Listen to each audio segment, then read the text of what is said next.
Hello friends, স্বাগত জানাচ্ছি তোমাদের প্রত্যেককেই আরও একটি নতুন ভিডিওতে। যেমনটা তোমাদেরকে জানাবো, যারা বাঁকুড়া ইউনিভার্সিটির আন্ডারে পিজিতে ফর্ম ফিল আপ করেছিলে অ্যাডমিশন নেওয়ার জন্য 2024-26 সেশনে, তাদের যে ফার্স্ট অ্যাডমিশন লিস্ট, সেই লিস্ট কিন্তু প্রকাশিত হয়েছে। তো এই লিস্টে যাদের নাম রয়েছে তারা প্রত্যেকেই কিন্তু অ্যাডমিশন নিতে পারবে।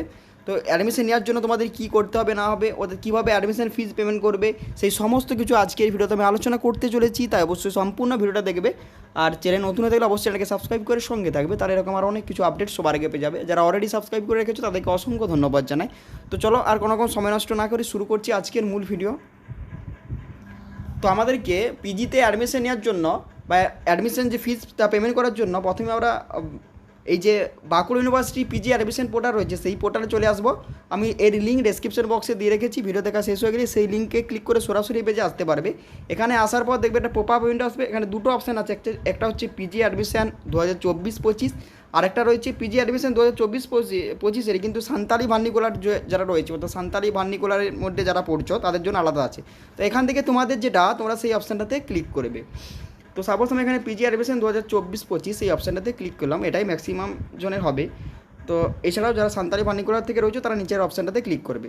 তারপর এখানে দেখো এই যে অ্যাডমিশন সংক্রান্ত বিভিন্ন তথ্য দেওয়া আছে। যেমন এই যে অ্যাডমিশন ফিজটা তোমরা 24শে সেপ্টেম্বর থেকে 27শে সেপ্টেম্বরের মধ্যে তোমাদের যে অ্যাডমিশন ফিজ সেটা পেমেন্ট করতে হবে। অর্থাৎ যাদের ফার্স্ট অ্যাডমিশন লিস্টে নাম এসেছে তারা কিন্তু এই দিনের মধ্যে অ্যাডমিশনটা নিতে হবে। এছাড়া আরও অনেক কিছু আছে, তোমরা চাইলে এটা দেখে নিতে পারো, না দেখলেও সমস্যা নেই, আমি বলে দিচ্ছি, ঠিক আছে? আর চাইলে দেখে নিতে পারো।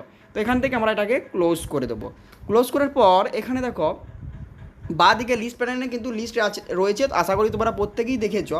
তো এখান থেকে আমি আরেকবার দেখিয়ে দিচ্ছি যদি কেউ না দেখে থাকো। তো এখানে দেখো এই যে পিজি অ্যাডমিশন লিস্ট গ্রুপে এখানে আছে, অর্থাৎ যারা হোম ইউনিভার্সিটি ক্যান্ডিডেট গ্রুপ এ কি গ্রুপ বি কি আমি আগের ভিডিওতে বলেছিলাম, তাই এই ভিডিওতে আর বিস্তারিতভাবে বলছি না।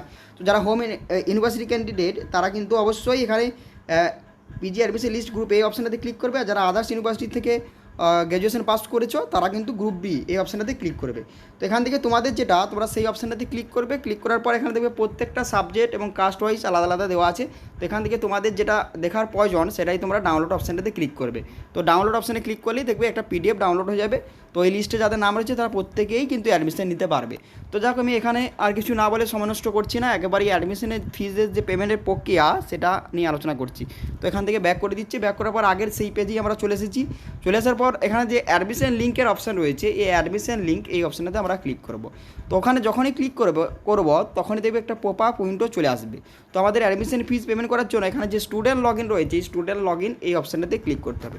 এখানে ক্লিক করার পর দেবে আমাদের কাছে একটা কিন্তু লগ ইনের পেজ চলে আসবে। তো এখানে আমাদের যে অ্যাপ্লিকেশন নাম্বারটি রয়েছে, অর্থাৎ ফর্ম ফিল আপ করার সময় আমরা যে অ্যাপ্লিকেশন নাম্বারটা পেয়েছি সেই অ্যাপ্লিকেশন নাম্বারটা দেবো। একই সঙ্গে ফর্ম ফিল আপ করার সময় যে পাসওয়ার্ডটা আমরা ক্রিয়েট করেছি সেই পাসওয়ার্ডটা দিয়ে এখানে লগ ইন বলে যে অপশান রয়েছে, এই লগ ইন অপশানটাতে আমরা ক্লিক করব। তো যখনই লগ ইন অপশানে ক্লিক করবে দেখবে আমাদের যে আইডি সেটা লগ ইন হয়ে যাবে। তো এখানে তোমার অ্যাপ্লিকেশন নাম্বার, তোমার নাম, এখানে তোমার সাবজেক্ট, তোমার ঠিক আছে কাস্ট, তোমার জেন্ডার, সমস্ত কিছু দেখতে পাবে।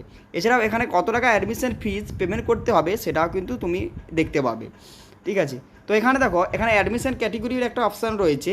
তো এখানে ধরো কোনো একটা, ধরে নাও সাপোজ কোনো এসসি ক্যান্ডিডেট, অর্থাৎ এসসি কাস্টের কোনো একটা ছাত্র, সে হয়তো দেখা গেল সে তার কাস্টে তার যে এসসি কাস্টের যে লিস্ট সেই লিস্টেও নাম রয়েছে। এছাড়াও জেনারেল থেকেও সে জেনারেল যে লিস্ট সেই লিস্টেও নাম রয়েছে। সেক্ষেত্রে সে জেনারেলে হতে চায় নাকি তার কাস্ট, সেখানে অপশানটা পাবে। আর যাদের একটাতেই মাত্র নাম এসেছে তাদের তো একটা অপশানই আসবে, চাপের কিছু নেই। তো এখান থেকে তোমরা তোমাদের হিসেব মতো কিন্তু অবশ্যই এখান থেকে চুজ করে নিতে পারো। এখানে দেখো এখানে ইনস্টিটিউট নেমটা থাকবে, অর্থাৎ তুমি কোথায় চান্স পেয়েছো এটা কিন্তু এখানে থাকবে। আর এখানে প্রিফারেন্স, কত নাম্বার প্রিফারেন্সে তুমি পেয়েছো, অর্থাৎ ফার্স্ট চয়েস যেটা করেছিলে সেটা পেয়েছো নাকি সেকেন্ড, সেটা কিন্তু এখানে দেওয়া থাকবে। অর্থাৎ প্রিফারেন্স যদি 2 থাকে বা 3 থাকে, মানে 3 থাকা মানে তুমি থার্ড প্রিফারেন্স হিসাবে যেটা চয়েস করেছিলে সেটা পেয়েছো আর কি।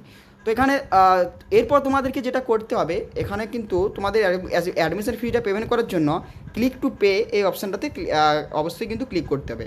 এছাড়াও কিন্তু আপগ্রেডেশন সম্পর্কেও আমি বলবো, তাই অবশ্যই ভিডিওটা দেখবে পুরো, আপগ্রেডেশন কখন করতে হবে না হবে। তো যাই হোক, ক্লিক টু পে এই অপশানটাতে ক্লিক করবে। তারপর আবারও তোমরা ক্লিক টু কন্টিনিউ বলে যে অপশান রয়েছে, তো এই অপশানটাতে ক্লিক করবে। তো এখানে ক্লিক করার পর দেখবে তোমাদের সামনে কিন্তু এসবিআই অনলাইন অর্থাৎ এসবিআই ইপের যে লাইটের অপশান সেটা পেয়ে যাবে, সেই পেজে তোমরা চলে আসতে পারবে।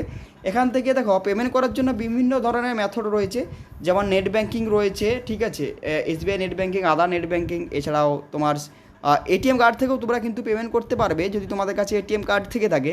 সেক্ষেত্রে দেখো এখানে যদি তোমার এটিএম কার্ডটা স্টেট ব্যাঙ্কের হয় অর্থাৎ এসবিআইয়ের হয়, স্টেট ব্যাঙ্ক অফ ইন্ডিয়ার ডেবিট কার্ড, সেক্ষেত্রে স্টেট ব্যাঙ্ক ডেবিট কার্ড এই অপশানটাতে ক্লিক করতে হবে তোমাকে। আর যদি স্টেট ব্যাঙ্ক ব্যতীত অন্য কোনো ব্যাঙ্কে, ধরে নিলাম ব্যাঙ্ক অফ ইন্ডিয়া বা ব্যাঙ্ক অফ বরোদা, ঠিক আছে, এই ধরনের যদি কোনো অন্য কোনো ব্যাঙ্কের এটিএম হয়, সেক্ষেত্রে আদার ব্যাঙ্ক ডেবিট কার্ড এই অপশানটাতে ক্লিক করবে। সেক্ষেত্রে বাড়তি কোনো চার্জ কিন্তু লাগবে না। এছাড়াও ক্রেডিট কার্ড থাকলে ক্রেডিট কার্ড থেকে পেমেন্ট করতে পারবে, ঠিক আছে। তো এখান থেকে তোমাদের যেটাতে সুবিধা হবে তোমরা সেই অপশানটাতে ক্লিক করবে। ফর এক্সাম্পল হিসাবে এখানে আমি আদার ব্যাঙ্ক ডেবিট কার্ড এই অপশানটাতে ক্লিক করছি, অর্থাৎ স্টেট ব্যাঙ্ক ব্যতীত অন্য যে কোনো ব্যাঙ্কে এটিএম কার্ড যেহেতু আমার কাছে রয়েছে, তো আদার ব্যাঙ্ক ডেবিট কার্ড এই অপশানটাতে তুমি যখনই ক্লিক করবে তখনই দেখবে তোমার সামনে কিন্তু এরকম অপশান চলে আসবে। তো এখান থেকে তুমি তোমার অ্যাপ্লিকেশন নাম্বার, রেফারেন্স নাম্বার দেখতে পাচ্ছ, তোমরা চাইলে একটা স্ক্রিনশট কিন্তু নিয়ে নিতে পারো, স্ক্রিনশট নিয়ে নেবে, কারণ এখানে যে রেফারেন্স নাম্বারটা রয়েছে অনেক সময় দেখা যায় এটাই কিন্তু ট্রানজ্যাকশন আইডিও হতে পারে, তাই অবশ্যই একটা স্ক্রিনশট নিয়ে নেবে। স্ক্রিনশট নিতে আর কী সমস্যা, তাই যে তারপর যেটা তোমাকে করতে হবে এখানে কনফার্ম বলে যে অপশান রয়েছে, কনফার্ম অপশানটাতে ক্লিক করবে। কনফার্ম অপশানটা ক্লিক করার পর আরেকবার তোমাদের কাছে কনফার্ম চাইবে, অর্থাৎ যে যে তথ্যগুলো ছিল আগে আবারও সেই তথ্যগুলোই রয়েছে, ঠিক আছে। তো এরপর তোমাকে যেটা করতে হবে এখানে তোমাকে যে কনফার্ম বলে অপশান রয়েছে আবারও কিন্তু কনফার্ম অপশানটাতে ক্লিক করে দিতে হবে।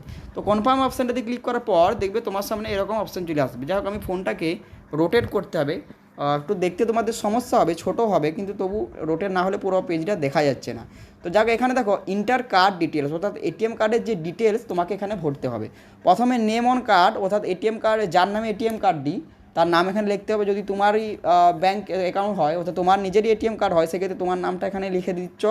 তারপর এখানে নিচে কার্ড নাম্বার, এটিএম কার্ডে কার্ড নাম্বার থাকবে দেখবে, ঠিক আছে, আর চার সংখ্যা করে এইভাবে থাকে, ঠিক আছে। সেই যে পুরো কার্ড নাম্বারটা অনেকটা বড় থাকে, 14 বা 16 ডিজিট এরকম একটা হয়।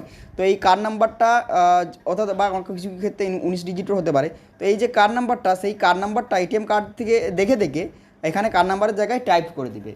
টাইপ করার পর তারপর তোমাকে যেটা করতে হবে এখানে এক্সপায়ার যে ডেট, অর্থাৎ এটিএম কার্ডে দেখবে একটা এক্সপায়ার মান্থ এবং ইয়ার আছে, সেই মান্থ এবং যে মাস এবং সাল রয়েছে সেই মাস এবং সাল তোমাকে এখানে লিখে দিতে হবে, টাইপ করে দিতে হবে।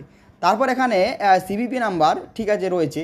এটিএম কার্ডটা উল্টো দিকে দেখবে একটা 3 সংখ্যার নাম্বার থাকে, যারা এটিএম থেকে পেমেন্ট করেছো তারা জানো, বলার কিছু নেই, তবু বলে দিচ্ছি। এটিএম কার্ডের উল্টো দিকে দেখবে 3 সংখ্যার বা 3 ডিজিটের একটা নাম্বার থাকে, সেই নাম্বারটা এখানে দিয়ে দিতে হচ্ছে। দিয়ে দেওয়ার পর এখানে যে পে বলে অপশান রয়েছে এই পে অপশানটাতে তোমাকে ক্লিক করতে হবে।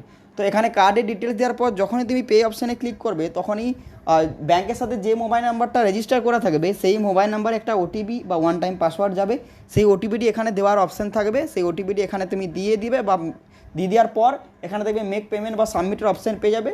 তো সেক্ষেত্রে মেক পেমেন্ট থাকলে মেক পেমেন্ট, আর যদি সাবমিট অপশান থাকে সাবমিট অপশানে ক্লিক করে দেবে, তাহলে দেবে তোমার যে পেমেন্ট সেটা কিন্তু অবশ্যই সাকসেসফুল হয়ে যাবে। তো আমি এখানে পেমেন্ট করছি না, পেমেন্ট এই কারণে করছি না কারণ এটা আমার ডেমো অ্যাপ্লিকেশন ছিল, সেই কারণে পেমেন্ট করছি না, তোমরা অবশ্যই পেমেন্টটা করে নেবে।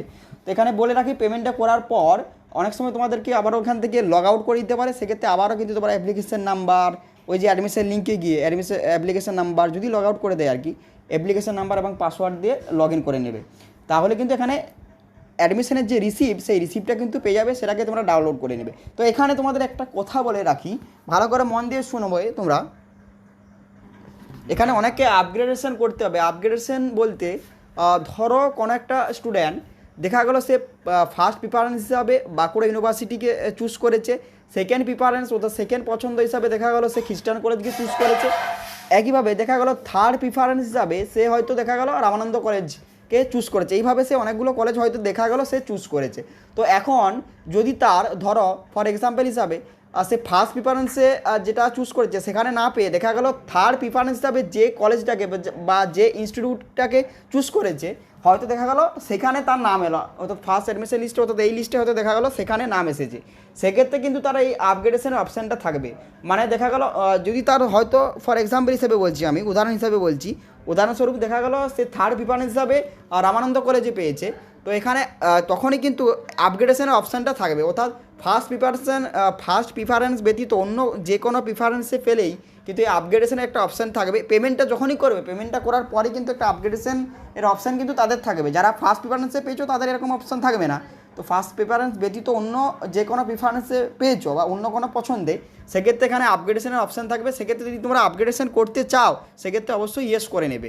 আপগ্রেডেশন করতে চাও মানে ধরে নিলাম কেউ হয়তো থার্ড প্রিফারেন্স হিসাবে রামানন্দ কলেজ চুজ করেছিল, সেখানেই তার হয়তো নাম এসেছে।